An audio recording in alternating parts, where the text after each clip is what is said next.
Bismillahirrahmanirrahim. Assalamu alaikum, dear student. We are studying the chapter cell cycle.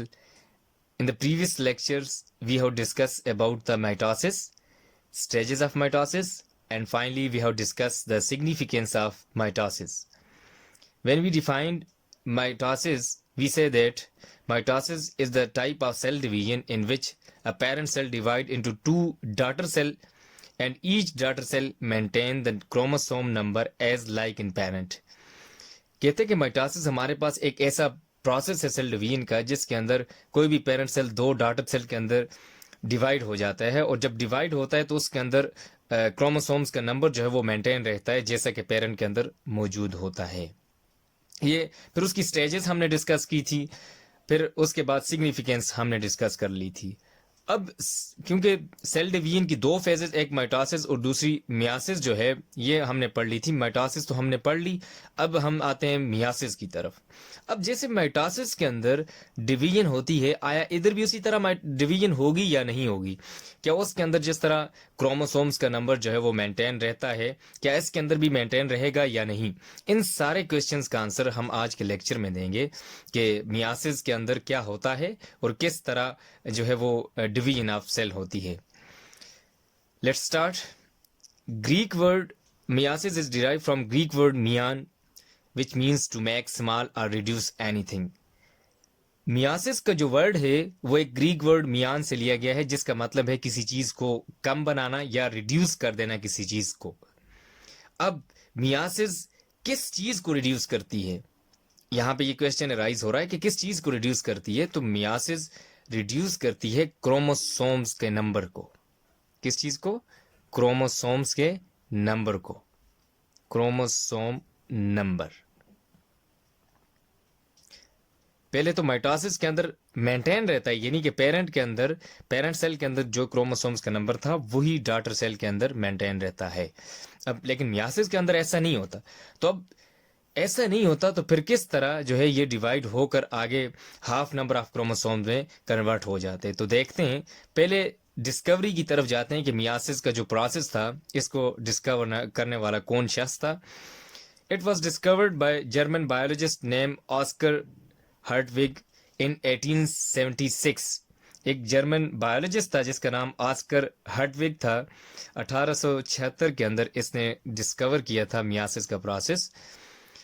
अब इसकी definition की तरफ आते हैं कि मियासिस को जब हम डिफाइन करते हैं तो किस तरह डिफाइन करेंगे। Meiosis is a type of cell division in which cell divides into 4 daughter cells. Each daughter cell contain half number of chromosomes. कहते हैं मियासिस जो है वो हमारे पास एक टाइप ऑफ सेल डिवीजन है जिसके अंदर एक सेल डिवाइड होता है 4 डॉटर सेल के अंदर, in which one cell divides into 4 daughter cells.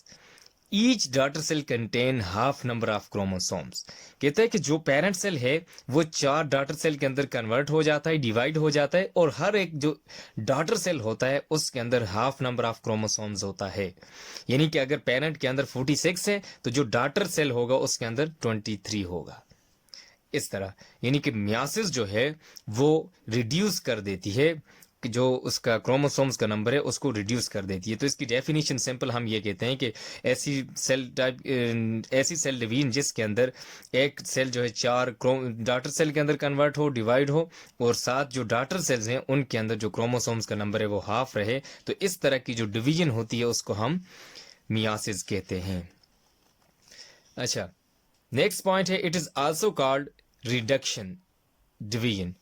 अब देखिए इसको रिडक्शन डिवीजन कहते हैं। इसकी वजह क्या है?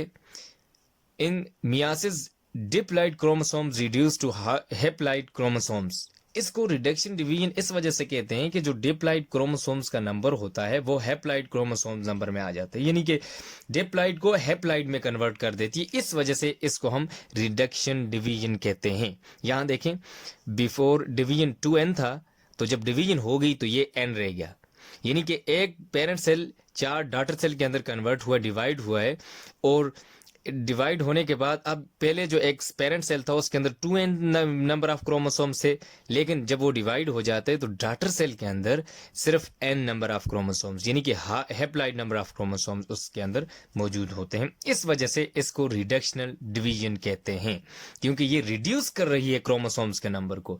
माइटोसिस के अंदर तो मेंटेन रहता है, लेकिन यहाँ पे जो मियासिस है इसके अंदर क्रोमोसोम्स का नंबर रिड्यूस हो जाता है, यानी कि पेरेंट सेल के अंदर जितना है उसके हाफ हो जाता है। वे ये समझ लें कि अगर 10 है तो वो 5 कर देगा, 20 है तो उसको 10 कर देगा। जैसे ह्यूमन बीइंग की देखें तो इसमें 46 होते हैं तो इसको 23 कर देता है। इसके बाद during meiosis one cell divide into 4 daughter cells, कि एक मियासिस के दौरान एक सेल जो है वो 4 डॉटर सेल के अंदर डिवाइड हो जाता है। ये इसका कैरेक्टर है, एक उसकी हुसूसियत है कि मियासिस के अंदर एक पेरेंट सेल डिवाइड हो जाता है 4 डॉटर सेल के अंदर। It produces our sex cells or gametes. अच्छा, मियासिस क्या करती है? It produces our sex cells or gametes, कि ये हमारे सेक्स सेल्स या गेमीट्स को बनाती है, उनको पैदा करती है। अब कैसे? कि ये जितने भी हमारे सेक्स, मेल के अंदर तो हम कहते हैं स्पर्म सेल हो गया, और फीमेल के अंदर एग सेल। यहाँ एग्जांपल दियो, eggs in female and sperm in males. ये हमारी बॉडी के अंदर बनते हैं, कि ये मियासिस बनाती है कि एक फीमेल के अंदर और स्पर्म सेल जो है वो मेल के अंदर।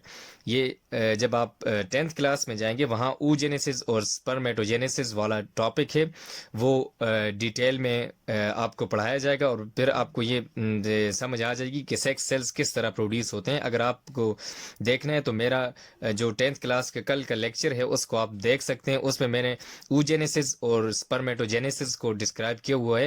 उसको आप मैं यही रिकमेंड करूंगा आपको, अगर आप देखना चाहते हैं तो उसको जाकर उसको देखें तो आपको क्लियर हो जाएगा कि किस तरह जो है स्पर्मेटोजेनेसिस और दूसरी oogenesis होती है, कि एक फॉर्मेशन कैसे होती है और स्पर्म सेल्स की फॉर्मेशन कैसे होती है। तो उसके पीछे मियासिस का रोल होता है, कि मियासिस जो है वो एक सेल और स्पर्म सेल बनाती है ह्यूमन बीइंग के अंदर। Myiasis is divided into 2 stages. Myiasis को फर्दर 2 स्टेजेस के अंदर डिवाइड किया जाता है। एक को हम कहते हैं मियासिस 1 और दूसरी जो है मियासिस 2।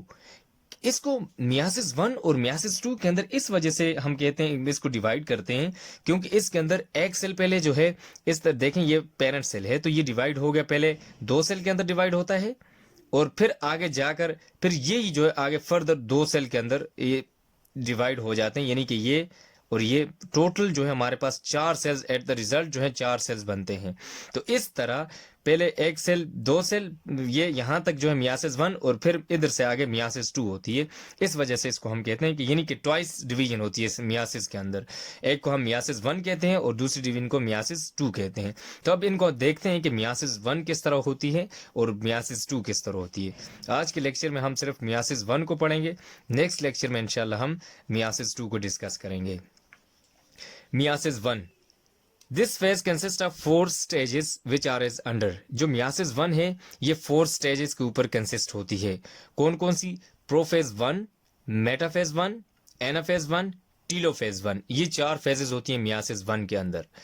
अब एक एक को डिस्कस करते हैं और देखते हैं किस तरह जो है मियासिस के अंदर जो है प्रोफेज, मेटाफेज, एनाफेज और टीलोफेज अपना जो है रोल प्ले करते हैं।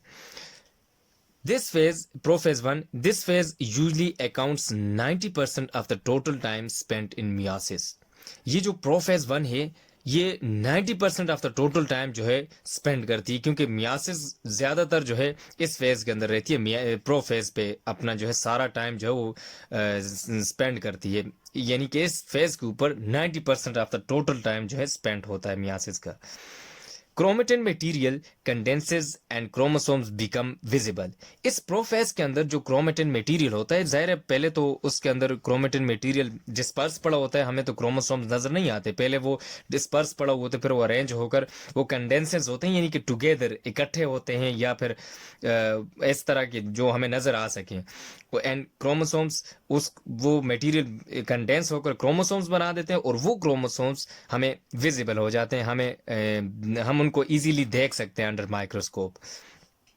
Unlike prophase of mitosis, 2 homologous chromosomes pair up or synapse to form tetrads. कहते प्रोफेज के अंदर तो प्रोफेज ऑफ माइटोसिस के अंदर दूसरा प्रोसेस हो रहा था, लेकिन यहाँ पे क्या होता है, 2 होमोलोगस क्रोमोसोम्स जो होते हैं वो पेयर अप होते हैं, यानी कि पेयर अप जो है इस प्रोसेस को, या साइनेप्स, इस प्रोसेस को साइनेप्सिस कहते हैं। यानी कि 2 जो होमोलोगस क्रोमोसोम्स हैं वो एक दूसरे के साथ पेयर अप हो जाते हैं। इस पेयर अप जो होना जो है इसको साइनेप्सिस कहते हैं। टू फॉर्म टेट्राड्स, एक टेट्राड्स बना देते हैं, कि टेट्राड्स उस शेप को कहते हैं जिसके अंदर जो है कोई 4 चीज़ें हों। तो यहाँ टेट्राड्स कहने की वजह ये, इसके अंदर 4 क्रोमेटिड्स होते हैं एक क्रोमोसोम्स के अंदर, क्योंकि ये देखें, ये फॉर एग्जांपल हमारे पास एक क्रोमोसोम्स है तो इसके इस तरह क्रोमेटिड्स होते हैं।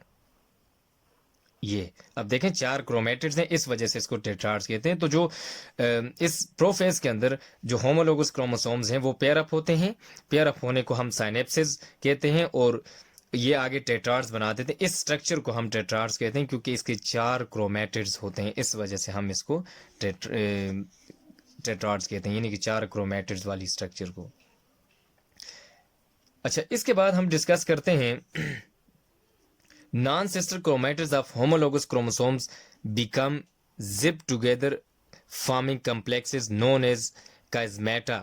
अच्छा, जो नॉन सिस्टर क्रोमैटिड्स होते हैं वो non sister chromatids of homologous chromosomes, जो नॉन सिस्टर क्रोमैटिड्स हैं होमोलोगस क्रोमोसोम्स के, वो एक दूसरे के साथ इकट्ठे होते हैं और एक कम्प्लेक्स बनाते हैं जिसको हम काइजमेटा कहते हैं, और सिंगुलर को काइजमा कहते हैं। काइजमा या जो कम्प्लेक्स होते हैं उसको हम काइजमेटा कहते हैं। यानी कि नॉन सिस्टर क्रोमैटिड्स जो हैं होमोलोगस क्रोमोसोम्स के एक दूसरे के साथ जुड़ जाते हैं, इकट्ठे होते हैं और इस एक कम्प्लेक्स बना देते हैं जिसको हम काइजमेटा कहते हैं, और उसकी सिंगुलर जो होती है उसको हम काइजमा कहते हैं। अच्छा, chiasma non sister chromatids start exchange their part. इस काइजमेटा के अंदर जो नॉन सिस्टर क्रोमैटिड पार्ट जो होता है वो स्टार्ट हो जाते हैं एक दूसरे के साथ अपने जो है पार्ट्स एक्सचेंज करना। यहाँ पे मैं आपको इसकी डायग्राम बताता हूँ बुक के अंदर। ये देखें, जो हम पहले अभी पढ़ रहे थे कि होमोलोगस क्रोमोसोम जो है वो एक दूसरे के साथ इस तरह कंडेंस होकर, ये देखें यहाँ से इनकी कंडेंस है, होमोलोगस क्रोमोसोम्स कंडेंस। अच्छा, इस प्रोसेस, ये दूसरा देखें आप, इसके अंदर साइनाप्सिस जो है वो शुरू हो जाती है।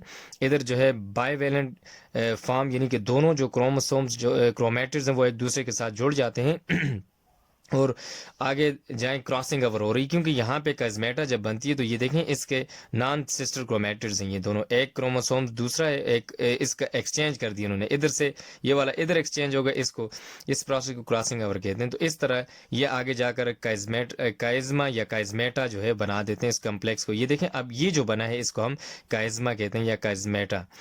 तो ये जो विजिबल होता है हमें लास्ट में, जो क्रोमोसोम्स होते हैं हमें अपीयर विजिबल हो जाता है, नजर आ जाता है। Non sister chromatids start exchange their part, this process is called crossing over. ये जो नॉन सिस्टर क्रोमैटिड्स होते हैं ना, ये अपने जो पार्ट्स हैं उनको एक्सचेंज करना शुरू कर देते हैं, और इस एक्सचेंज जो प्रोसेस होता है इसको हम कहते हैं क्रॉसिंग ओवर। एक दूसरे के साथ वो अपने पार्ट्स को एक्सचेंज कर देते हैं, इसको हम क्रॉसिंग ओवर कहते हैं।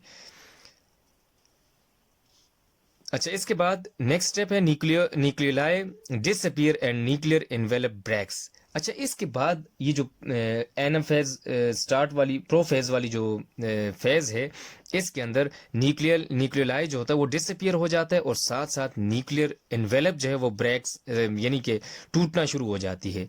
Centrioles migrate to opposite pole and spindle fibres also move. यानी कि जो सेंट्रियोल्स हैं वो अपने अपोजिट पोल की तरफ शुरू हो जाते हैं और स्पिंडल फाइबर्स की फॉर्मेशन स्टार्ट करना शुरू कर देते हैं। यहाँ डायग्राम के अंदर मैं आपको बता देता हूँ कि क्रोमोसोम, ये जो प्रोफेज स्टेज है इसके अंदर किस तरह जो है वो,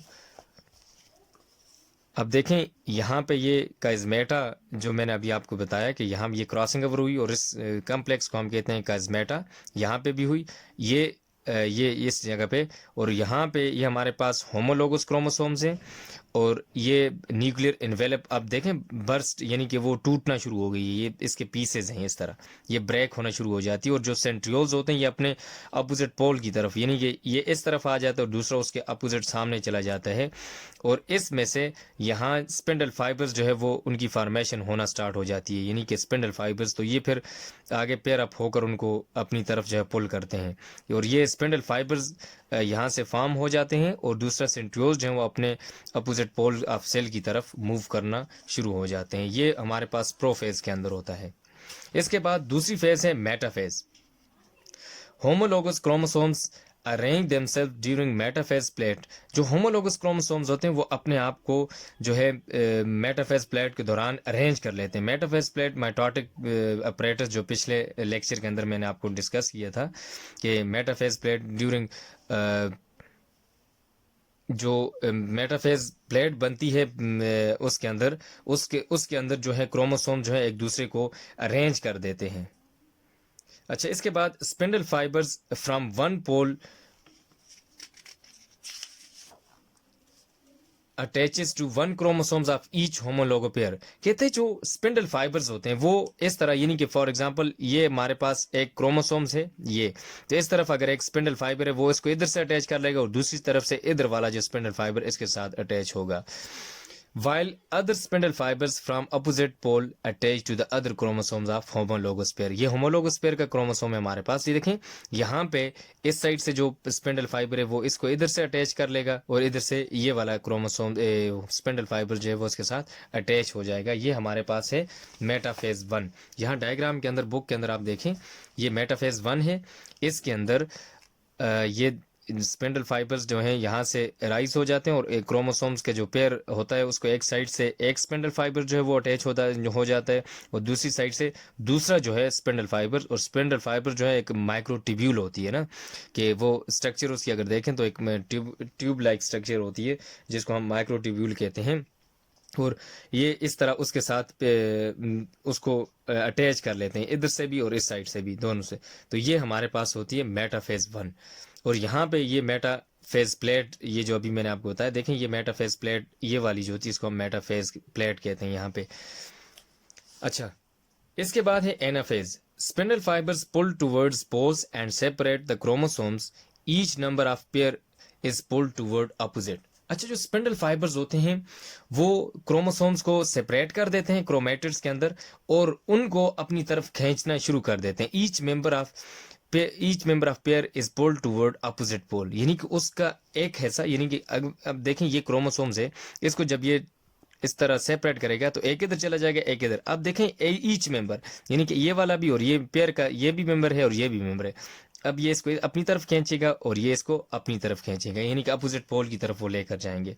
सिस्टर क्रोमेटिड रिमेन अटैच। जो सिस्टर क्रोमेटिड्स होते हैं एनाफेज के दौरान अटैच रहते हैं, यानी कि ये सिस्टर क्रोमेटिड्स हैं, देखें ये एक दूसरे के साथ अटैच हैं, तो इसको हम सिस्टर क्रोमेटिड्स कहते हैं।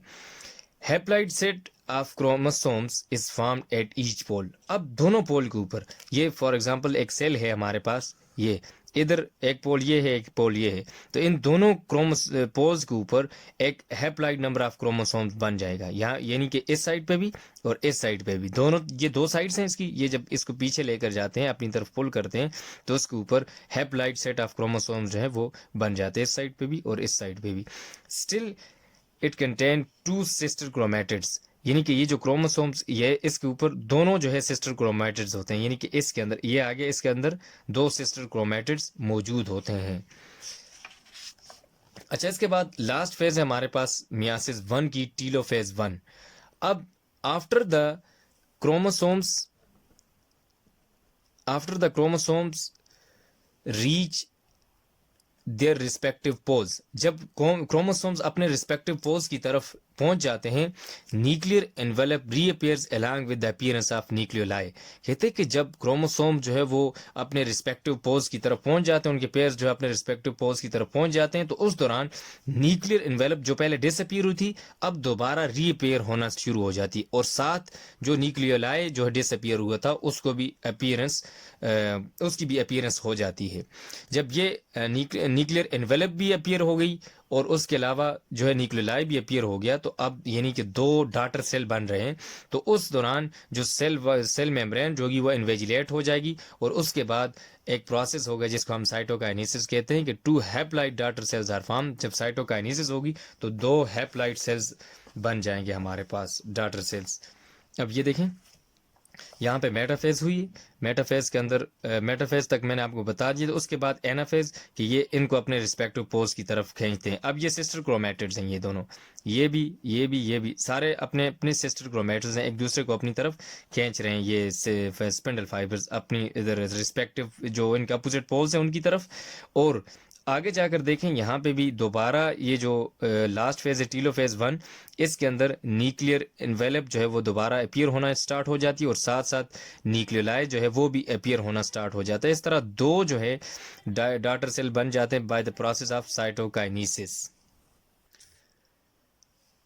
ये था आज का हमारा लेक्चर। इसको मैं अब सम अप करने जा रहा हूँ स्टूडेंट। जो आज हमने पढ़ा है मियासिस 1 को आज हमने डिस्कस किया है कि मियासिस 1, पहले हमने मियासिस को जनरली डिस्कस किया है कि मियासिस क्या होता है, और उसके बाद फिर हमने मियासिस की टाइप्स पढ़ी हैं कि मियासिस की कितनी टाइप्स होती हैं, और फिर कौन कौन सी टाइप्स, और उसके आगे जो फेजेस हैं वो हमने डिस्कस की हैं। सबसे पहले हमने मियासिस को डिस्कस किया। We have discussed the term meiosis, which is derived from Greek word meion, which means to make small or reduce anything. It was discovered by a biologist named Oscar Hartwig. When we define the meiosis, we say that it is the type of cell division in which cell divides into 4 daughter cells. Each daughter cell contains half number of chromosomes. After this, we have discussed that it is also called the reductional division because it reduces the chromosome number in daughter cells. During meiosis, one cell divides into 4 daughter cells. It produces our sex cells, eggs in female, while sperm cell in the male. Meiosis is further divided into into 2 stages. One is meiosis 1 and second one is meiosis 2. In the today lectures, we have discussed about the meiosis 1. This phase consists of 4 stages. One is prophase, metaphase, anaphase, telophase.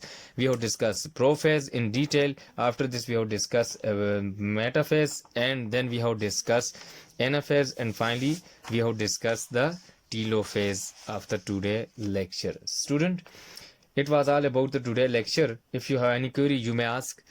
Your home assignment, जो आपकी home assignment है, आपने यही जो matter, ये मैंने आपको myiasis 1 जो करवाया आज, इसकी सारी डायग्राम्स बना के उनको लेबल करना है और साथ साथ बताना है कि इसमें कौन सा प्रोसेस हुआ है और किस तरह, यानी कि सारी स्टेजेस के अंदर आपने लेबल करके बताना है। इस सारे आज का जो लेक्चर है इसको विद डायग्राम आपने लेबल करके बताना है कि जो प्रो फेज है उसके अंदर किस तरह जो है वो क्रोमोसोम्स अपीयर होते हैं या डिसअपीयर, जिस तरह जो आपको मैंने बताया है, इस सारे प्रोसेस को आपने थ्रू डायग्राम जो है एक्सप्लेन करना है और साथ लेबल करना है कि इस डायग्राम के अंदर ये शो कर रहा है कि यहाँ पे डिवीजन हुई है, यहाँ पे क्रोमोसोम्स पेयर अप हुए हैं, यहाँ पे स्पिंडल फाइबर्स जो है वो पुल हुए हैं, या जो भी हुआ है उसको हर एक चीज़ को आपने विद डायग्राम एक्सप्लेन करना है। थैंक्स, अल्लाह हाफिज़।